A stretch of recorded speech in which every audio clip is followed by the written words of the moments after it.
What is good, everybody? Welcome to Under Review with Stats and Vish. I am Rob Stats Guerrera. He is Vish Kumaran. Vish, I don't like this. I haven't been able to wear the Victory Monday shirt in 3 weeks. It was almost all bad for the 49ers yesterday. Yeah, that sucked. I didn't watch the game live. I was out of town and then I was flying back late at night watching all of it. It sucked to catch up on. It sucked to see it. And, last Monday when we did this show, the Niners hadn't played the Vikings yet. And I said, see you in a week. Hopefully the Niners are 2-0 then. I did not think they would be 0-2. I thought they would at least, worst case, have split them, be 1-1, and we would come back here with them being 6-2 going into the bye. And they got dominated yesterday. We're going to go through all of it. The one thing I want to say that I haven't seen this point made at all, so I just wanted to address it real quick about this game, is the rest discrepancy between the 49ers and the Bengals is a talking point in this game. Now, the Niners got thoroughly dominated, but the fact that Cincinnati was able to come off of their bye, so they had the extended extra week of rest, and the Niners were coming off a short week because they played Monday night, and then they had to travel past half the country or to go back home to play Sunday afternoon. That discrepancy is the one thing I will say may have contributed more to this game than anything. Now, we're going to get into the fact that they got dominated, but I haven't seen it mentioned, so I wanted to mention it off the top of the show. That is a huge thing, and it's not going to be the end of that, by the way, because the 49ers play 5 games with a rest discrepancy this season. So brace yourself. That's all I'll say. I totally agree that was part of it. Clearly, Joe Burrow benefited from the rest. He looked the best he's looked all season. He was scrambling. He was running around. They were calling plays from under center, which showed that the calf was feeling good. So the rest definitely helped Cincinnati. Like you said, we're going to go through all of it, but I want to remind everybody, please rate, review, and follow the Gold Standard Podcast Network. And make sure you like and subscribe to both YouTube channels, the Gold Standard Network YouTube channel and Vish Kumaran's YouTube channel. It will make you a better, smarter fan. Now, I thought the whole day, Vish, was summed up in the first 2 possessions for these teams in this game. 49ers get the ball first, and right out of the gate, they want to run the ball. Boom, beautiful. Christian McCaffrey, 8-yard gain. I'm like, okay, here we go. We're off and running. And the 49ers could not gain a first down after that point. Then they punt the ball to Cincinnati. Cincinnati gets the ball. The 49ers force a fumble. Up, they can't recover it. It's 3rd and 10. They have Joe Burrow dead to rights in the backfield. And not only do they not get a sack, not only do they not force an incompletion, they give up a first down on 3rd and 10, and Cincinnati eventually goes down the field and scores a touchdown. The 49ers never tied the score up again after that, and the Bengals were off and running, and that summarized the whole day. Yeah, and I think there's a couple of points here that are very, very important, okay? This is the second time the 49ers have had a positive run on first down in back-to-back weeks, and then 2nd and 1, 3rd and 1. The last time they went for it on 4th and 1, and Brock Purdy eventually got it on his sneak, but this time they didn't get it, right? And they punted on 3rd and 1 because they were deep in their own territory. That is the antithesis. That's the antithesis of the identity of this football team. This is supposed to be a smash-mouth physical team built behind their run game. What kind of run game are you going to tell me cannot convert 2nd and 1 and 3rd and 1 on back-to-back runs? That's a problem, and that to me is one of the biggest problems with this football team. We can get into Brock Purdy, we can get into all of that. Before we get in deeper into that, where I stand on it is, I will say, is if you expected Brock Purdy to win that style of football game, then you and I had very different interpretations of what Brock Purdy's skill set is and what we should reasonably expect from him. I think that I always felt like he needed to be supported by this run game. I felt like part of his success was based on the fact that they can run the football, allowing him to play within the system, which allows his physical limitations not to be exposed at times. And they had a very good thing going. The fact that they aren't able to run the football, the fact that in back-to-back games you get to 2nd and 1, 3rd and 1, and you get stuffed, that is problematic to me, and that is emblematic of the biggest issue with this football team. They aren't able to stay to their identity, which is supposed to be to run the football, and they don't do that very well. And believe it or not, it happened 2 out of the 49ers' first 3 possessions because they scored the touchdown. Just to skip ahead really quick, on their third drive, Brock Purdy scrambles for 8 yards on first down. And guess what? They don't get the first down. Second down, Elijah Mitchell loses 4. Brock throws incomplete on 3rd and 6. And the Niners are punting again. So it was a systemic thing. It was a chronic thing. That's the word I want. Chronic thing all day. They couldn't run the ball at all. Not like, well, they really struggle. Like, no, they could not run the ball at all, and it bit him on the first 3 possessions. Warlock says the optimism and excuses from Vish have started. So if the Niners lose to Jacksonville after a bye, what's your excuse, Vish? Let's stats call it as it is. Oh, was he talking about me talking about the rest discrepancy? Yes. Fair enough. Maybe it was an excuse. I do think it's a relevant point. Here's what I want to add to your run game point too, Rob, because 2nd and 1, 3rd and 1, people forget, but I remember that in 2021, in the NFC Championship game against the Rams, where did that game flip? The 3rd and short. 2nd and 1, 3rd and 1. And then he didn't want to go for it on 4th and 1, right? Because it turned from 4th and 1 to basically 2, according to Kyle Shanahan. Yeah. And so this issue, it's remaining, and it's something that to me is emblematic of all the problems with this football team, because if you're not able to stick to your identity, what kind of smash mouth physical football team that's based on their run game, right? That's what Kyle Shanahan said on the Play Callers podcast. He realized with RG3, if I just have a run game, I can win with anybody. I can win with any quarterback. Just a defense and a run game. He has neither of those things right now. And then we're going to talk about the quarterback, because he made a few mistakes in this game. But again, to me, there's issues that start that, okay, if we expect Brock Purdy to do these kinds of things, then you and I had very different interpretations of who Brock Purdy is up till now. There's plenty of Brock to get into as we go through this one. I just thought the 49ers, I mean, again, they couldn't score early. They couldn't get up early. And they could never recover. And Fred Warner literally said it after the game. He said, we can't just be a team that only wins when we get a lead. We have to be able to come from behind. I think it's starting to get in their heads a little bit, Vish. Yeah, 100%. It is in their heads. So Cincinnati goes down and scores the touchdown on a slot fade. Shocker, slot fade. It's only been unstoppable for every team against the 49ers for 2 or 3 years now. It's pathetic. It is pathetic. You need a touchdown. You need a big play against the Niners. Slot fade. I don't care if it's K'Wan Williams here. I don't care if it's Isaiah Oliver. I don't care if it's Ambry Thomas. I don't care who it is. It works every time. Yeah, he was beat by 2 steps. It was a pretty throw, though.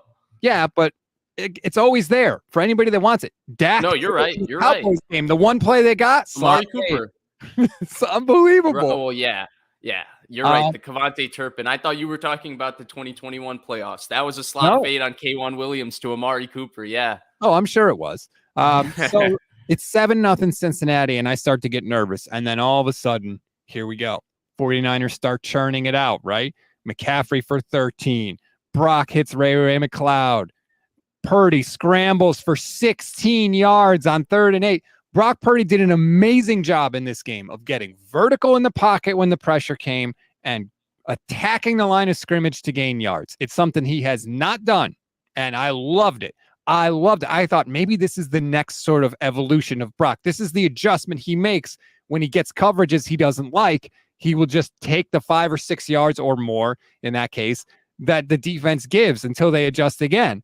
And I loved it. And I wish we had seen more of it, and I hope he continues to do it. Yeah, I agree. His off-schedule playmaking and his pocket movement in this game was actually pretty spectacular. He made so many plays in this game, man. He made a lot of really great throws. I mean, the 2 seam balls to Kittle, dude, are probably 2 of the best throws we've seen a 49ers quarterback make in the Kyle Shanahan era. He was unbelievable in terms of his pocket escapes and all of that stuff. But here's what it comes down to, right? In a game that you put so much of that on him, right? And that's what was the case for him at Iowa State. The entire offense, everything was always on Brock Purdy. We saw some of Brock Purdy's fatal flaws rear their ugly head. You and I talked about it earlier this offseason. I joked about it. I was like, hey, when I watched this guy at Iowa State, he was the king of doing dumb stuff out of nowhere. He has a play where at Iowa State, where he gets a pass batted down and he bats it back up to make it get picked off. He bats it back up to make it get picked off. That was Brock Purdy at Iowa State, okay? And then suddenly it's just all gone. And I remember I told you, I was like, wow, maybe that just disappeared. Maybe that just disappeared, blah, blah, blah. Well, yesterday, when you had a completely busted dead plate because he wanted the shovel, it was unavailable, it was taken away, he should have handed it off, opportunity was missed. I know Jermaine Pratt made a great play by catching that football, Rob. The decision to throw the football was stupid. It was just stupid. He should have never made the decision to throw the football. We'll get there. Don't worry. Okay, you don't want to go there? I completely agree with you. But I want to give him his props on this drive because the Niners don't score a touchdown without Brock on this drive. Because on 3rd and 8, there is nothing there, and he scrambles for 16 yards. And on the next play, 1st and 10, it's a play action, and I feel like we've seen this a bunch lately. The Niners will do like a play action bootleg, and the end does not go for it. And he is right there in Brock's face. And Brock makes a move, rolls to his right, and hits Brandon Ayuk for like a 31-yard gain. Great play. And the Niners would eventually go and score. They don't score on that drive unless Brock Purdy makes plays outside of the structure of the offense and off schedule. Jimmy Garoppolo is not leading the Niners to a touchdown on that drive. That was Brock's drive, and he deserves credit for it. No, I mean, a lot of this game came down to the fact that his mobility was a difference maker in this game. It gave the 49ers a lot of opportunities, and it created a lot of big plays. That off-scheduled Ayuk was a phenomenal play. And so the Niners tie it up, and Cincinnati gets the ball back, and here's where they really took it into overdrive, Vish. Since he gets the ball, they have a 6-play, 58-yard drive. Not only do the 49ers not get them to 3rd down on the drive, they only have 1 2nd down play on the drive. Cincinnati is just carving them up. And it's all passes, basically. Burrow, Boyd, Chase, whoever the hell you want. And they go right down the field and stuff it in the end zone again. And I'm like, uh-oh, here we go. And the touchdown was weird, right? Because they kind of stopped playing on the touchdown. Well, Cincinnati didn't stop playing. It looked like because there was an offsides penalty, and you're right. Eventually, they kind of scored the touchdown. Everybody was kind of like, "Wait, what? We're still going? Oh, okay." But it just felt like very early on in this game, and really since the defense has been struggling in this 3-game stretch, it feels like the Niners have to score a touchdown on every offensive drive, or they're going to be in trouble, or the game is in danger of getting away from them. Yeah, partially. I do feel like you do get that feeling. I should amend what I said because I had that feeling as well watching the first half of this game. Now it does change through the entirety of this game, but just focusing on that portion when we're at this point in the game, I agree with you. Yes, it did start to feel that way, especially with how easy Cincinnati was making it look and how easy Burrow was making it look. It was almost like a screenshot, Snapchat, whatever you want to call it, or screenshot, Snapchat. I don't know why those two things were the 2 words that came into mind, but it was exactly what Kirk Cousins did a week ago. That's what it was feeling like at this point in the game because Burrow was similarly just dicing them up from the pocket. And on the Niners get the ball back. They go 3 plays and out. On the next possession, Cincinnati didn't score, but to me was the biggest signal that Brian Callahan and the Bengals knew exactly what Steve Wilks was going to do. It's 3rd and 9, okay? First of all, the 49ers call a timeout on defense, which had me wondering, did Wilks call a play that Shanahan didn't like and Shanahan called timeout to change it? I don't know. I have no idea that he wasn't asked about it after the game. Out of the timeout, it's 3rd and 9. Burrow gets to the line of scrimmage. Immediately, he audibles. And what is he audible to? He audibles to a quarterback draw on 3rd and 9. Just people, think about this. Quarterbacks do not audible to a QB keeper on 3rd and long unless they know they can get the first down. And Joe Burrow saw exactly what was coming. He called the audible. The Red Sea parted, and he had a free run for 12 yards. He wasn't even touched. The funny thing about that is Romo says right before he checks and calls it because they snap it quick because he sees it, he snaps it quick, and Burrow just goes. It's almost like Burrow and the center on the same page on this, and they just go. And it's so fast, and he's 8 yards down the field before you even realize, oh, crap, he snapped the ball and he's gone. Romo goes, yeah, I don't know that the 49ers are going to have a tough time stopping them here. He says that literally right before that happened.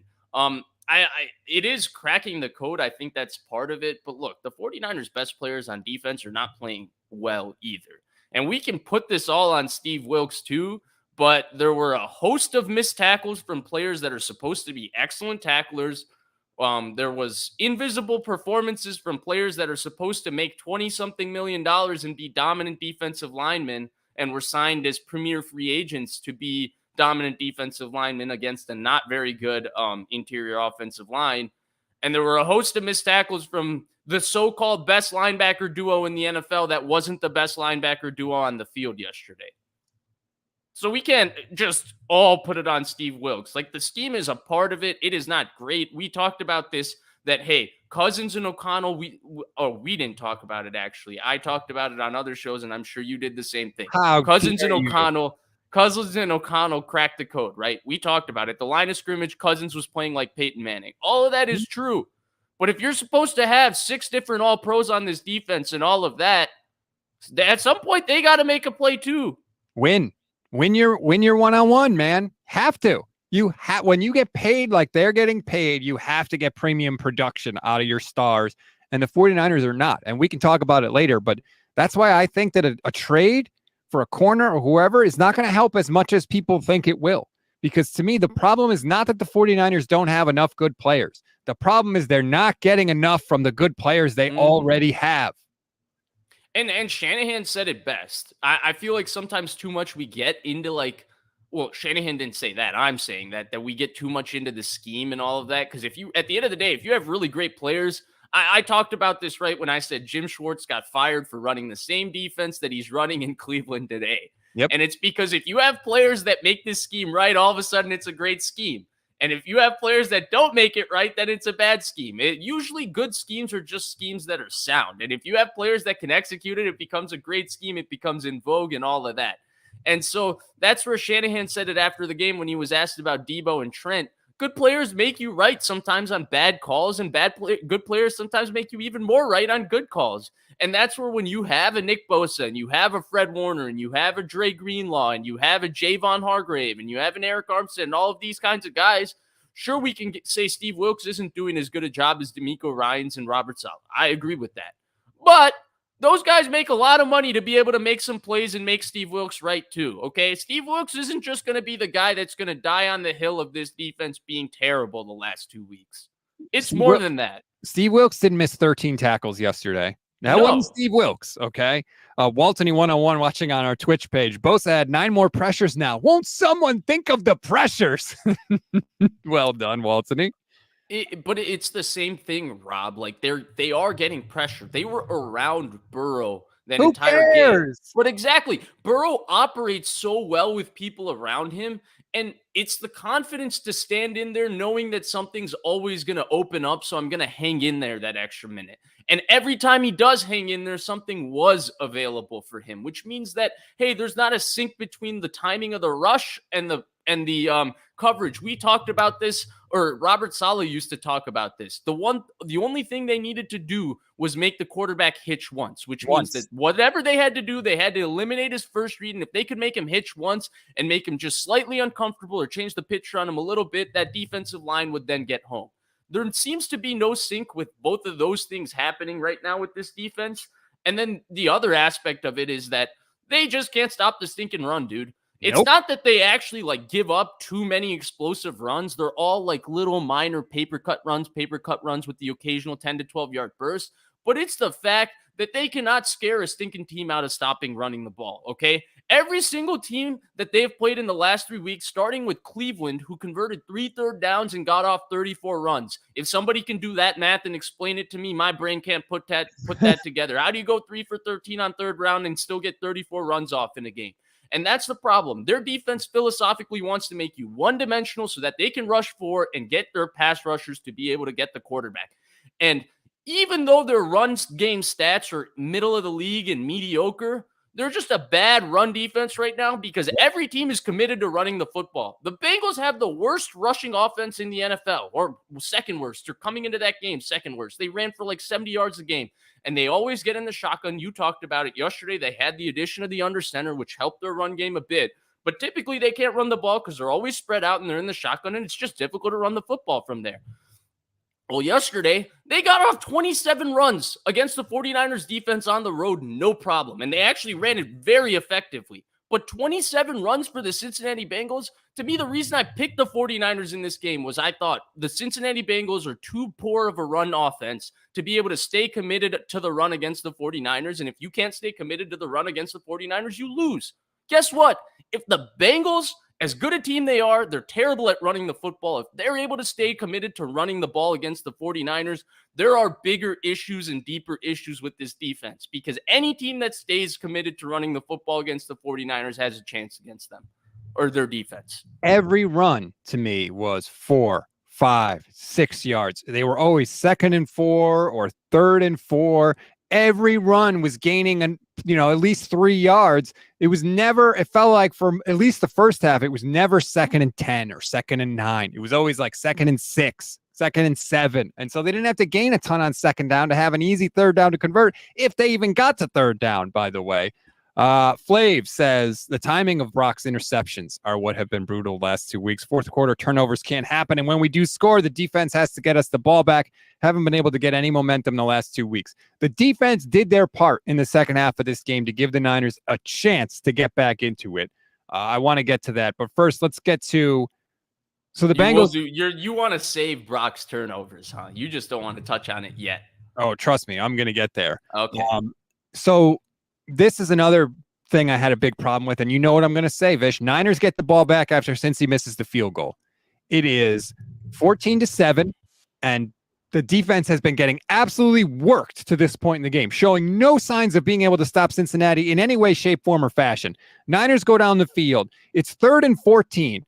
Brock Purdy scrambles for 10 yards. Good play by Brock because he was under pressure almost immediately. He scrambles for 10 yards. It's 4th and 4. 2:44 left in the half. You're at Cincinnati's 18-yard line. And what does Kyle do? He trots out Jake Moody to go for the field goal. I have no idea why.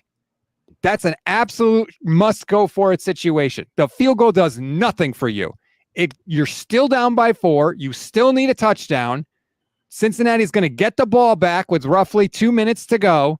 And Cincinnati gets the ball coming out of halftime. To me, there is no excuse for kicking that field goal there. Kyle should have gone for it. He keeps acting like his defense is all world, and it's not, Vish, and it's making it harder for the 49ers to win.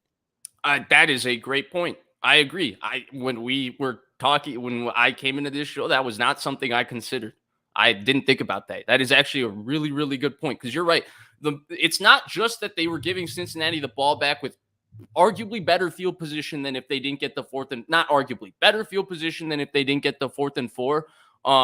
It was the fact that Cincinnati got the ball back after half as well, which means that they could double dip and you were down basically a touchdown regardless of whether you make the field goal or not. Good point. And guess what happened? Niners made the field goal, and here comes Cincinnati. Right down the field again. No problem. 9 plays, 71 yards. Guess how many 3rd downs they faced on the drive, Vish? None. They were just carving the 49ers up. And thank God, Cleveland Farrell, of all people, forces a fumble on the 3-yard line, and the Niners recover. He runs into forcing a fumble. Whatever. The ball came out. He was the one that touched it, and Isaiah Oliver scoops it up. And the 49ers get the ball back. 1st and 10 at the 5-yard line with 30 seconds left. And Brock Purdy unleashes one of the best throws I have ever seen him make. A beautiful ball to George Kittle, deep over the middle of the field for 34 yards, basically all in the air, pinpoint accuracy, and all of a sudden the Niners are in business before the half. Between 3 defenders. Great throw. Unreal throw. Great throw. Especially the timing of the throw, too. Like, deep in your own territory, they drop him back, and they drop him back from under center. Again, when we're talking about protecting Brock Purdy in a game that you can't really protect, dropping him back from under center and from your 5-yard line, I don't usually criticize that kind of stuff, but that was a bizarre decision. He hit his back foot, hit the ground, and he ripped that thing. That was a sweet throw. Warlock says it's clear you need a top-tier quarterback to win the Super Bowl. Having a good quarterback will get you in the playoffs, but it won't win the Super Bowl. That throw by Brock, that's a top-tier throw. I don't care who's throwing it. If Darnold threw it, I would have said the same thing. That is a top-tier throw. The problem is Sometimes Brock doesn't always give you that throw, but in that spot, that was a beautiful throw. And the 49ers are poised to maybe steal a field goal before halftime, Vish. But what happens on the next play? Oh, I know what happens on the next play. The old Brandon Ayuk shows up. Brock makes a nice play, leads him, throws him open at the 40-yard line, and the ball hits off Brandon Ayuk's face mask. Hits him right in the face, Vish. Too many times. That guy does not make a tough catch when the Niners really need one. I'm sorry.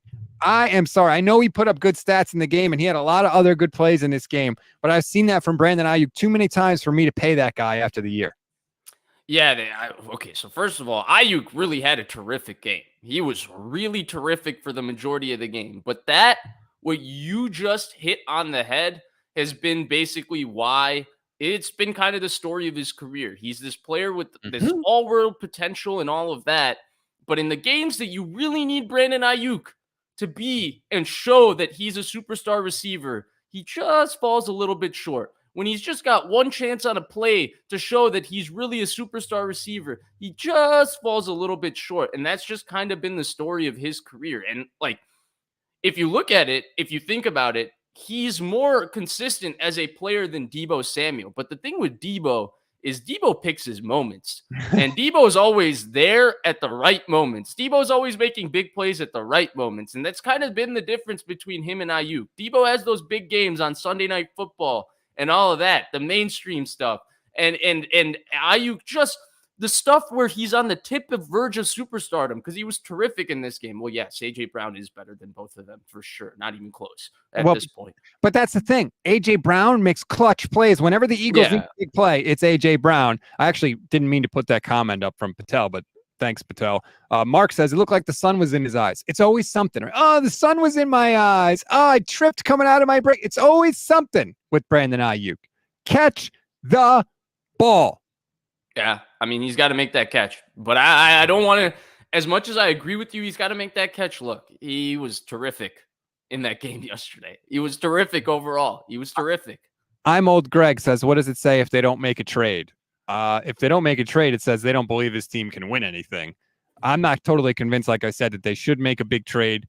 We can talk about that a little bit later. I don't know if it means that. Come on. They might not have the right trade available. The thing that you have to remember with this roster is they can't just continue to throw away draft picks like they're just, boxes of cookies anymore. This isn't Halloween where you can give away draft picks like candy because they have so many highly paid players on this roster. The only way they can create depth is by drafting well because those are cost-controlled, cheap players that are young. And if they're good, they can then give your team depth because you can't really sign their flexibility in terms of their cap. While they do have cap space, it is not as great as people want to think because they have so many highly paid players at so many different positions. I disagree with that, though. Who cares? If you're all in for this year, if you think you can win all in for this year, who cares about 2024? Why do you care? All we heard from this team. That's also a good point. Super Bowl window. We can't wait for Trey Lance. Who cares? 4 starts, 3 picks. We're getting rid of him. We got Brock Purdy. We can't wait. All in. Then you can't get to the trade deadline and tell me you can't make a deal because we're worried about 2024 and beyond. You can't. Both of those things can't be true. Touche. Fair enough. I understand both perspectives. I still tend to think that if they made a move, Rob, it would have to be a superstar over the top move. I don't know that paying a little bit extra for Jalen Johnson is terrific. Actually, maybe that one. Okay, fine. Okay, maybe that one helps. But paying a little bit extra for some linebacker or some, mid-tier edge player, I don't know if that really moves the needle enough. And I don't know if that's really prudent to pay a little bit extra at this point, and either way, we know the 49ers, when they make a deal, especially at this time, it's because they're buying high or selling high. Yep. They don't make deals that, they're a little bit like Jerry Jones in that sense. They don't like making deals that they're not confident that they're winning. Chris Waddell says, my defensive analysis, Wilkes doesn't know how to marry the line to the secondary. That's what you talked about earlier, Vish. When we bring pressure or stunts, they play off coverage. And when they rush 4 standard, they play press. Also, we take the bait on every misdirection. Yeah, misdirections work for a lot of teams. I'll say that, but I totally agree about the marriage of the secondary and the pass rush. It's not there right now, which is crazy to me because it doesn't seem like that difficult of a concept to understand. And Steve Wilkes has certainly been around football long enough to understand it, but it seems like there is a serious disconnect there right now. I will say the biggest disconnect for me, and I've talked about it in previous weeks, and I've said, okay, I was wrong about it in previous weeks. They play so much, man. Look, they played a lot of zone in the first half, and it didn't really work great. So I get why they go to man to switch it up, but they just don't have the corners to play man coverage, dude. They just do not have the corners to play man coverage. But the thinking was always, we know that about the secondary. That's why the pass rush has to get home, because you've got to take the heat off those corners. And so you play press like you were talking about to make that quarterback have to wait and hitch that extra half a second to let the pass rush get home. They haven't been doing that. There's been no hitching by quarterbacks. And that's why you see the Niners giving up over 800 yards the past 2 weeks. Chris Waddell also says, sorry, I've been missing most of your shows lately. I struggle watching content when it's this bad because it just puts me in a bad mood. Chris, you're not alone. I see the numbers all the time. And when the 49ers win, generally the numbers are down, which I understand. But I think it's important that we do things like this, Vish, where we run through what happened in the game, because you look, you got to take the good with the bad, right? And there is positives in this game. And I don't think it's the end of the season or the end of the road for the 49ers at all. We've seen them bounce back from this same exact situation the past couple of years. The problem is that they told us this year the difference would be the reason they fell short is because of those lulls they went into earlier in the season. And the fact that they had to dig themselves out of that hole affected their performance later in the season. So there was a focus, there was a conversation, there was a consistent messaging that they weren't going to do this again. And that's the problem, because it's not that we don't feel that they can bounce back out of this, but how do we project that the end of the season this year is going to be any different from the past 2 years, given that we have a similar trend and trajectory of these mid-season bizarre losses where they just underperform completely? Forget the end of the season. Stop talking about the end of the season. You're in the middle of the season now. All right, fine, Rob. That's what I think the problem is with this team. They're so concerned about getting the number one seed and what's going to happen in the playoffs. They're not as concerned with actually getting to the playoffs. They're just taking it for granted. It's killing them right now. Flav says 100% stats, playing conservative, running continuously, 5-man fronts, settling for field goals only works if your D is elite. Ours isn't right now. We need to get more aggressive and pass more to open up the run. I agree. I agree. Throw the ball on first down, for Christ's sake. Which is what they did on that drive where Brock throws the hideous interception.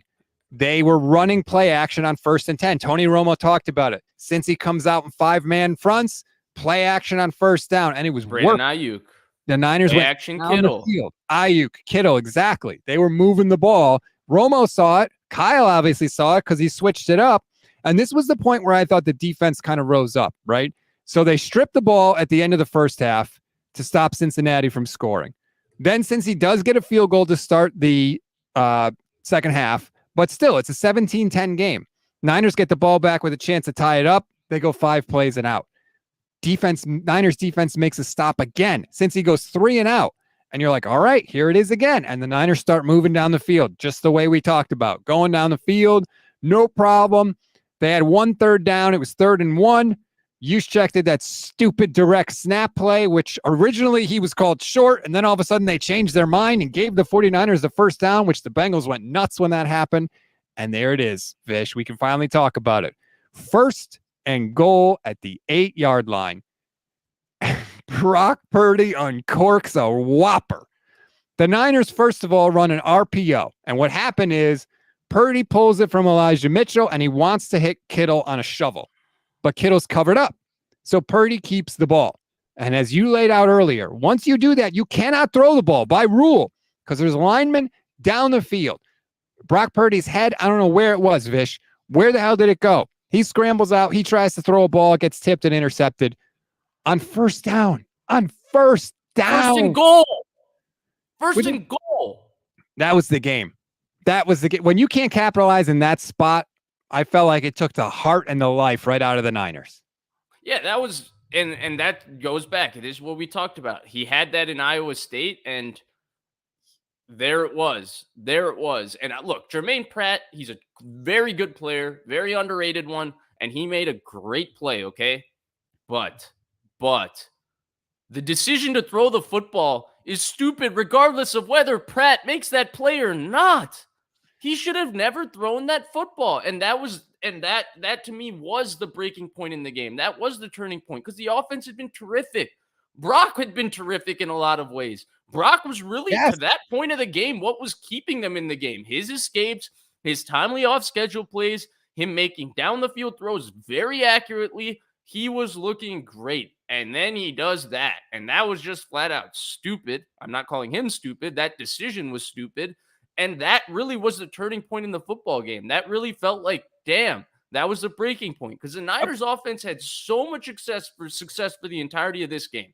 And here's the two issues for me. I think there's two deeper issues with him throwing that pick. One, it speaks to, look, when you're Brock Purdy and your entire game is built on, hey, I'm smart, I'm going to process it, I'm going to make good decisions, I'm going to be a good game manager, I'm going to do all of the little things the right way to make sure my team wins. You can't do that. You can't do that in the red zone. That's just a stupid play. So you can't be doing that when your entire brand is to not be that guy.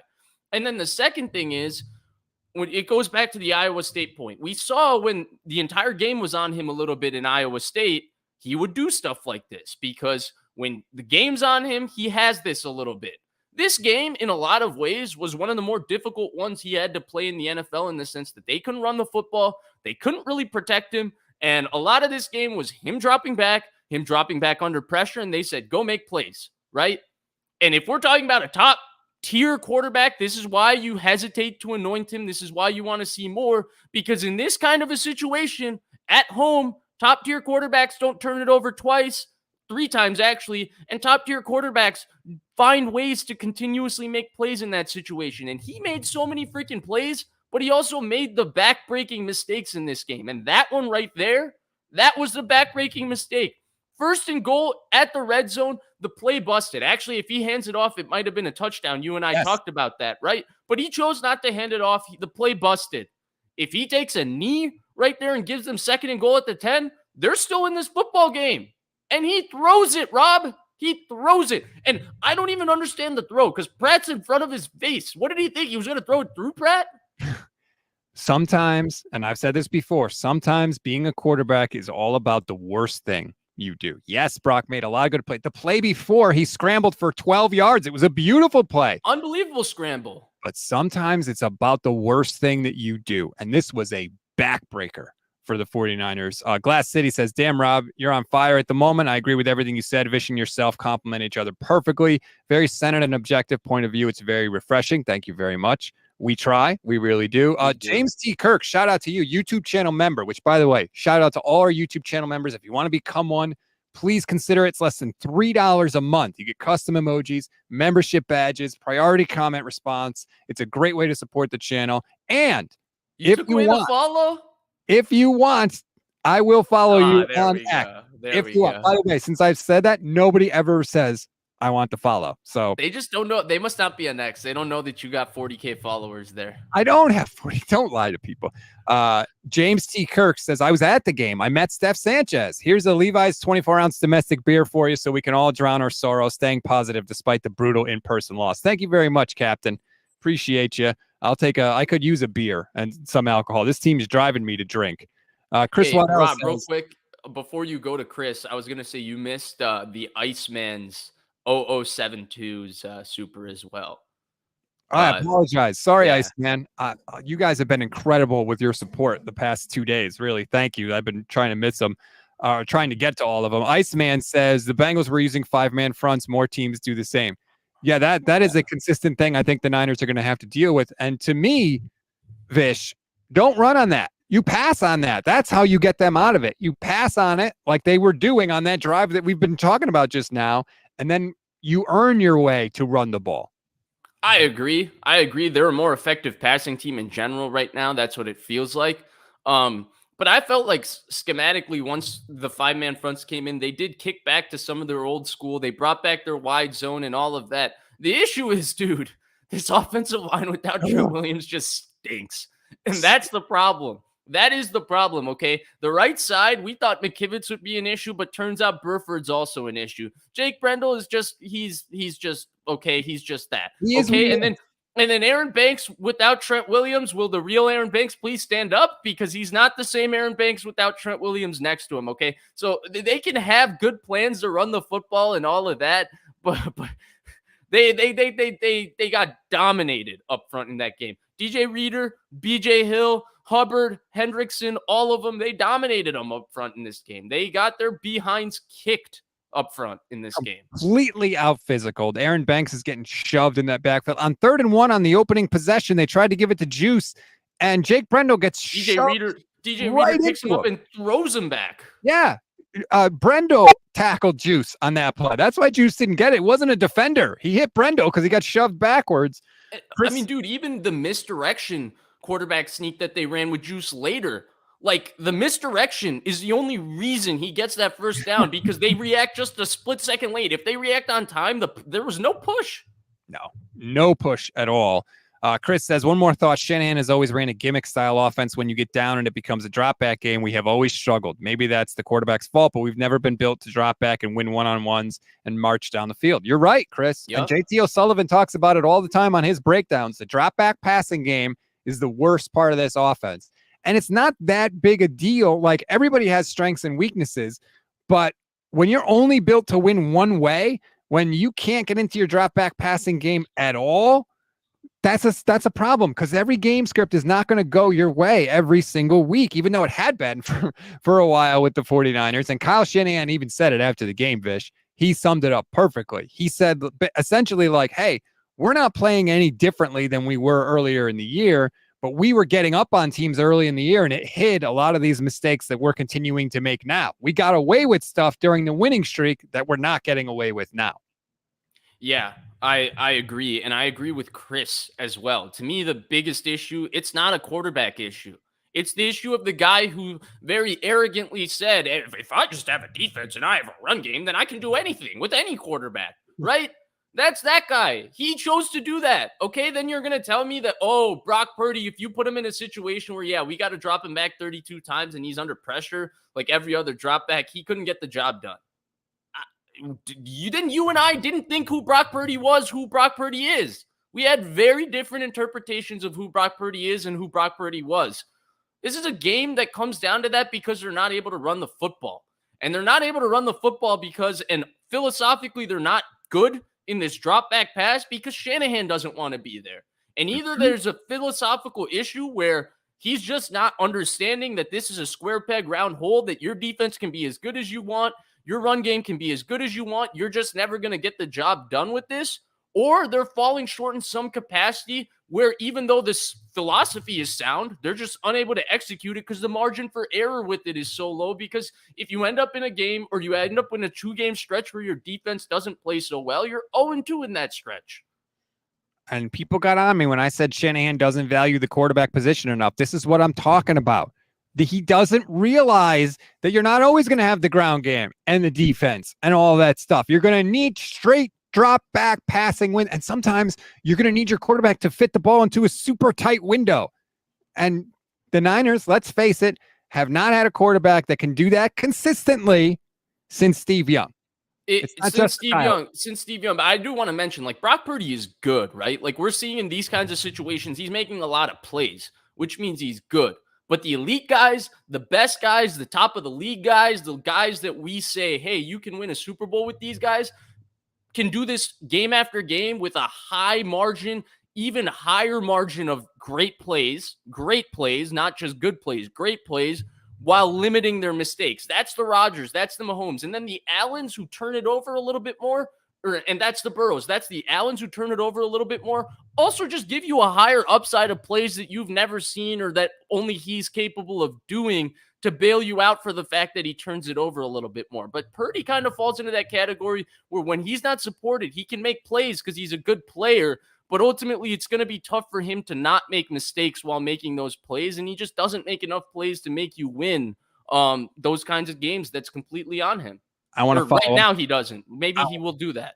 I'm going to follow up on that in 1 second, but Todd says Niner D was Seattle 4-3 with a wide 9. Wilkes has coverage too soft and middle field open. Brock would have been better handing off on the first interception, a walk-in touchdown for Mitchell. I agree. I think Mitchell scores on that play. But even that, okay, so you don't like it to Mitchell for whatever reason. There's still no reason to throw the ball in that spot. And here's the other point I want to make, Vish, because you talked about Josh Allen, right, in the recovery. So Brock throws that horrible pick, but the Niners defense stands up again and forces a 4-and-out. So all in all, you get the ball back, 1st and 10 at the 20, 13 minutes to go in the fourth quarter. You still got a chance to drive down the field and tie the game, even with your bonehead interception. Josh Allen, in that spot, a lot of the times goes down the field and gets a touchdown. Brock Purdy could have redeemed himself in that spot. Instead, what does he do? He Garoppolo's. He completely does not see the defender in the middle of the field, and he throws an interception on the first pass. Again, Vish. And that from that point on, we don't even need to go through the rest of the game because it was over after that. The Bengals scored on their first play after that because Isaiah Oliver sucks again, bit on a fake screen, and gave up a touchdown. That was it. Those like 3 plays right there. That was it.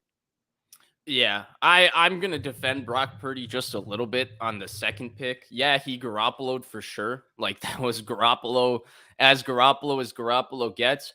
And Shanahan was pretty rude to Matt Barrows when he asked about the route distribution of Kittle and Brandon Ayuk, talking about the dagger concept, which is an elementary football concept that most people know and understand. It's just basically you have a clear out route and then you have a deep in that follows it that they call the dagger route. The 49ers love running those kinds of concepts to open up middle of the field opportunities. But he said the spacing was okay. I've never seen the spacing be that close when the Niners have run it. Okay, the spacing was a little bit weird. And then 2, the Bengals are playing quarters.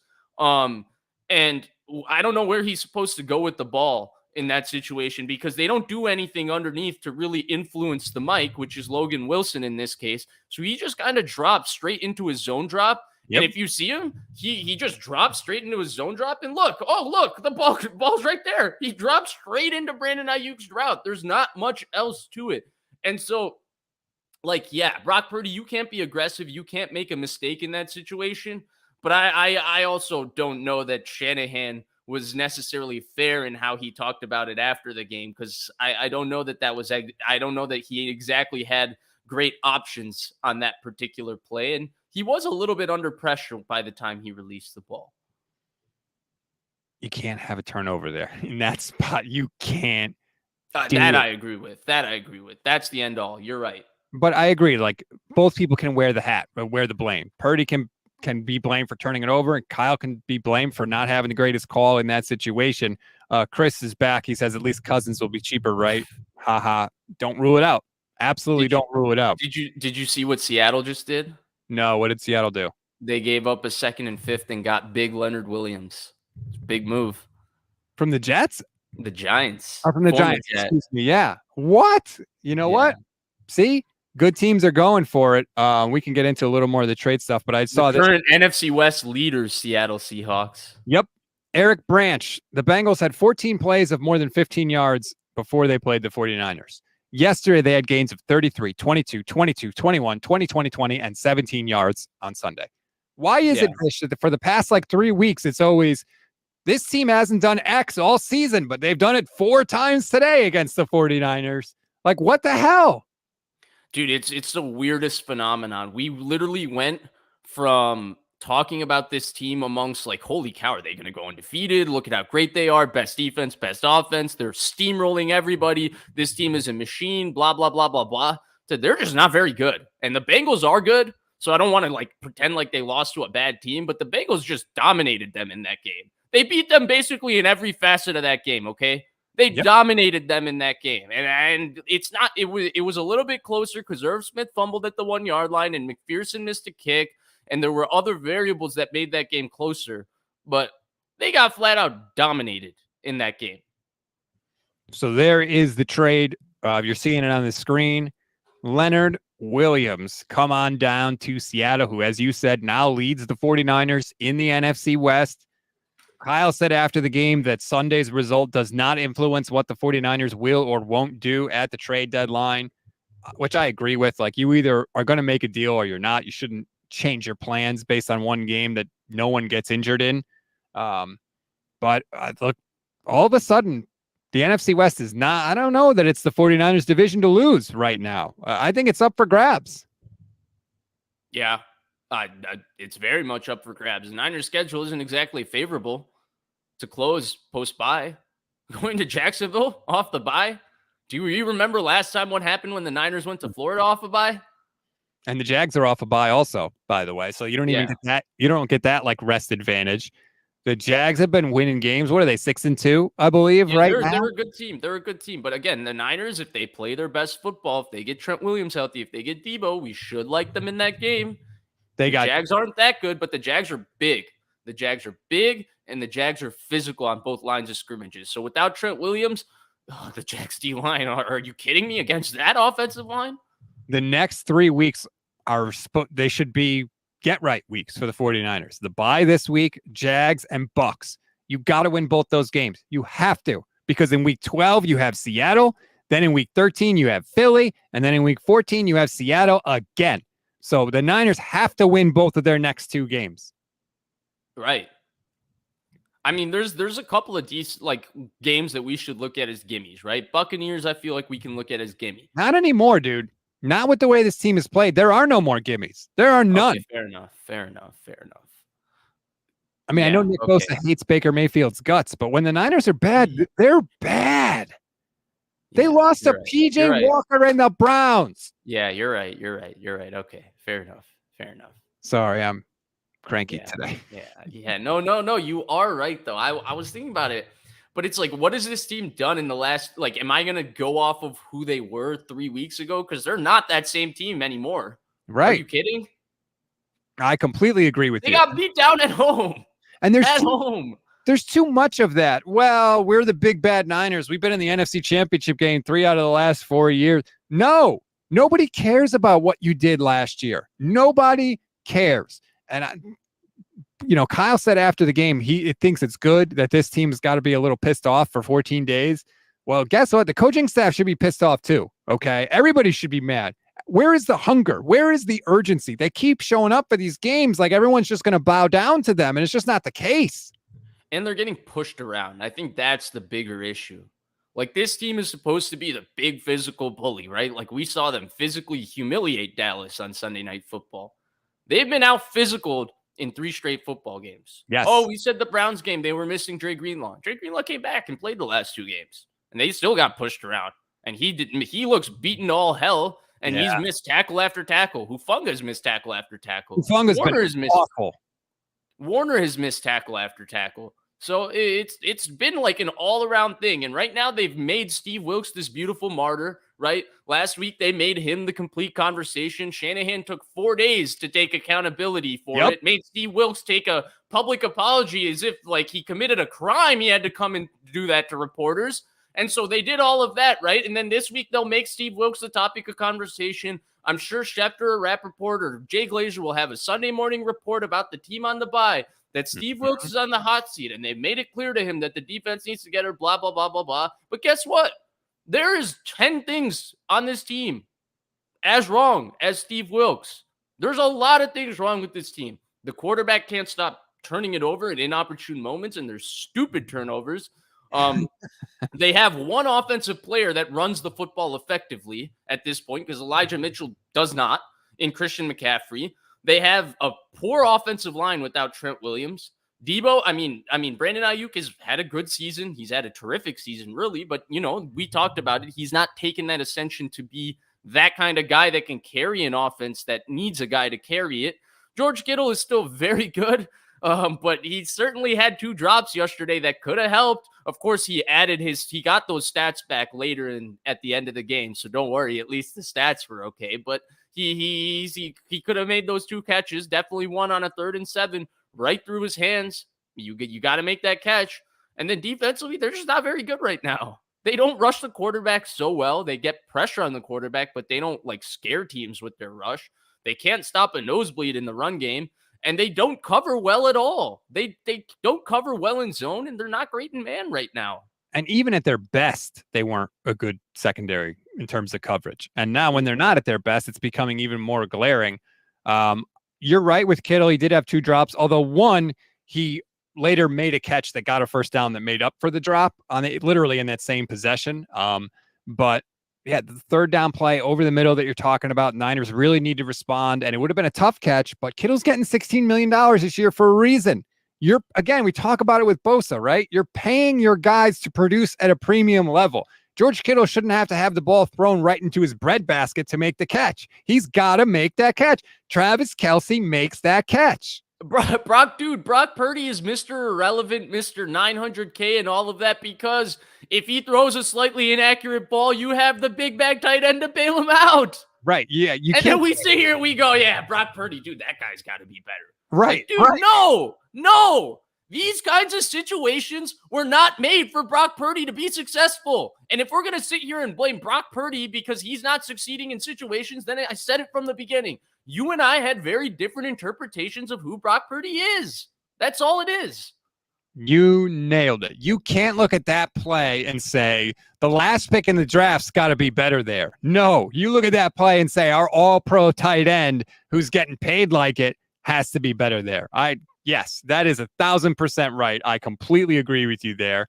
And I also thought this game showed, Vish, that clearly Kyle can get the ball to Kittle when he wants to.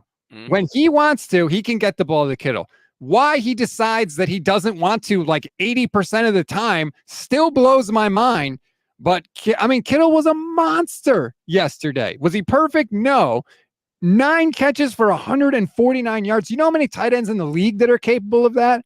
Like 4, maybe. And Kittle's one of them. Like Kyle's I don't care when Debo's back. Kyle's got to continue to use George Kittle. I agree. But I think that he'll once again get lost a little bit in the progressions because I think we did talk about this exactly last week, right? Because we were previewing the Vikings game. We at the time we were positive, like, oh, George Kittle might have a huge game. I was saying, oh, hey, like, look, the Vikings stink, blah blah blah blah blah. This was our conversation last week, right? Like, oh my God, talk about a week or a month that's gone on between then. But yeah, and dude, turns out like it really comes down to the fact that, dude, on a lot of plays, he's simply just like 3rd or 4th in the progression. That's just the way it seems to play out. That's just the way they seem to read it. They just seem to want to get the ball to Debo, want to get the ball to McCaffrey, want to get the ball to Kittle. And look, they really miss Debo too. A lot of the issues with his versatility, all the things he does to defenses with all the different spots he lines up, the pressure he creates when he goes into motion and all of those things, they missed that in terms of enhancing the gadgets and the smokes and whistles of their system. For sure, they missed that. But Shanahan talked about it. Yes, Debo can bail him out on a lot of different plays, right? It's 3rd and 15. Mm-hmm. You can throw a screen to Debo and he'll get 18 or 20, and he might get you a first down. But that doesn't replace the fact that the 49ers aren't playing good football right now. And sure, Debo can hide a few flaws, but some of the issues with how they're blocking up front, some of the issues with the quarterback throwing the ball on again, the Jermaine Pratt decision, it bewilders me that he decided to throw the football. It bewilders me that he decided to throw the football. Like those kinds of things. Debo Samuel isn't a deodorant to fix those kinds of things. Right. He can't fix everything. And right now, it seems like they need those sort of get out of jail free cards. They need to get out of jail free card of Nick Bosa getting 18.5 sacks last year, like he did when basically nobody else produced from a sack standpoint. They're not getting that right now. Bosa's not getting home, and the rest of the defense can't pick up the slack. Javon Hargrave, big premier free agent signing. Did he record a stat yesterday? Where was he? The guy's been a ghost out there. He gets all these sacks with Philadelphia. He can't even get one. I know he has a couple this year, but recently I haven't heard his name being called. Where is he? Did he get a stat yesterday? No, he didn't get a stat yesterday. No, not a stat. Randy Gregory's had more influence these past 3 weeks, I feel like, and he wasn't even on the team. Good. He looks pretty good. Randy Gregory looks fit. He looks good. Dude, I don't know what they're going to do though, but I don't know that like it comes down to the fact that their premier players are not playing like premier players right now. Mm-hmm. And until that happens, it doesn't matter if they make a trade. You have to get premium production from the guys you are paying a premium to. I hate to steal the line from that's a coaching thing. That is coaching 101. Mike Tomlin used to have this quote where he said, Good coaches can make C players play like B players. Great coaches can make A players play like A players. The Niners have what we think are a lot of A players who are not playing like A players right now. Kyle Shanahan, Steve Wilks, Kyle Shanahan. Starts with Kyle Shanahan. I forget Steve Wilks. Kyle Shanahan. Got to score more than Starts 17. with you. Have to. And I get that, like, they've turned the ball over and like, obviously, like, a fumble. Brock Purdy's fumble is not Kyle Shanahan's fault. But 17 points is 17 points. And right now, the Niners haven't done it. And coaches go through slumps, too, with their play calling. And maybe Kyle's going through a little bit of a slump now. That's entirely possible, too. It's got to get fixed. They've got the bye week to fix it. And we'll see if they can actually do it. And here's where I do put it a little bit on the play calling, okay? And it's not specifically the play calling in this game, it's the philosophy, okay? You can sit here and tell me, "Oh man, dude," like you can be like, "Vish, we didn't score because that quarterback, what a stupid decision. First and goal from the 8, the play is busted. Why is he throwing the ball? Blah blah blah blah blah. That's why they didn't score. Killed him momentum, blah blah." You can put it all on Brock Purdy. But philosophically, this is what you wanted. You wanted an offense where you can control these kinds of variables. You can run the football. That's what you said. You wanted to be able to run the football so that you can get a guy who just executes the way you want it to be executed. That's what Brock Purdy did when you were able to run the football. So when you kept your end of the bargain, Brock Purdy kept his end of the bargain, which is he did exactly as you asked. Now that you're not able to run the football, Brock Purdy is not playing like the Brock Purdy you want him to play like. That's not Brock Purdy's fault. Again, that means we had a different interpretation of who Brock Purdy is. that's a very good point. You know, it's like they hired Brock Purdy to be a cook, and then they were like, "Hey, can you farm? Why aren't you the chef?" Right? Like, it's like, whoa, this is not what I signed up for. It's not what you told me you needed out of me. And I agree with what you said earlier. When you look at the 49ers right now, yes, Brock Purdy has had problems, and we have criticized him heavily in this show for those problems. But ultimately, you can't look at this team and say the last pick in the draft has got to be better over Kittle dropping passes, Christian McCaffrey not being able to gain yards on the ground, Brandon Ayuk letting a ball hit him in the face, Nick Bosa not getting sacks, Javon Hargrave not getting sacks. You can't look. Brock Purdy is not the first problem on the list of 49ers problems. He's not the first credit, right? Like, we don't come out of a game and say, like, shoot. Like, we do say Purdy played well. We do that. But we compliment 4 different guys before we get to Purdy. It's always CMC. It's always Kyle Shanahan. I mean, CMC did fumble in the red zone last week, right? He did fumble in the red zone last week. Twice in 3 weeks. Right. These aren't just, okay, we can't just sit here and say the guy did a stupid thing in the red zone, but then also be like, from the other side of her mouth, be like, yeah, but, you know, he needs all of this help. He needs this support, all that. It's one or the other. If he needs that help in the support, it's not his fault when he's not getting the help in the support. I agree. Just keep the same energy for everybody. I think that's fair. And that CMC thing is a perfect example, right? Fumbled inside the Cowboys 10-yard line. Didn't matter. Niners blew him out anyway. Fumble inside the 10-yard line against Cleveland. Guess what? They lost the game by less than 3 points. That's the difference. They are still making the same mistakes. They just weren't able to overcome it these past 3 weeks. We'll see if they can. If the Niners do make a big move, of course, we'll go live. We'll react here and everywhere. Make sure you like and subscribe to both YouTube channels, the Gold Standard YouTube channel and Vish Kumaran's YouTube channel. If you just search Vish Kumaran, Kumaran, it pops right up. I promise you will be better for it. And make sure you rate, review, and follow the Gold Standard Podcast Network everywhere you get your podcasts as well. Shout out to everybody. I love all the comments in the chat, all our YouTube channel members. I love you. Thank you so much. I appreciate you. Your support is incredible. Vish, I hope you have a better rest of your week. It's a bye week. Maybe you can cheer up a little bit. Maybe you can just take a deep breath. You've already taken, I feel like 2 vacations this year. So I don't know if you can squeeze in a third, but try. I am taking a third. Yesterday was business, strictly business. Okay. Not vacation. Okay. I was in Jersey for exactly a day. Jersey. Getting coffee at the corner for a quarter. We got to work on that Jersey accent. Is it that bad? I mean, I don't hear any New Haven Eastern accent from you. What's going on with that? Fix that up. I got a little Chicago thing going on, you know? Chicago.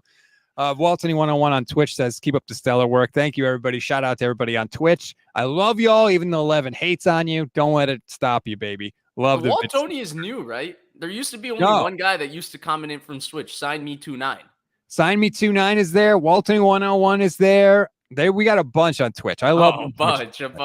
But he could only name 2 of the guys. Why you gotta be like that? I'm just following in Levin's footsteps. I think he sets a good example. Haters. You guys have a good show. Frisbee life. Yeah. Now Frisbee you're quiet. life. Frisbee life. Now the guy just is going on random word generator and putting 2 things together and being like, right there. Oh, I heard Frisbee life. Never mind. Frisbee life. Rob forgot you. Thanks, Rob. Exactly. Anyway, thanks everybody. Enjoy your Monday. We'll talk to you next week.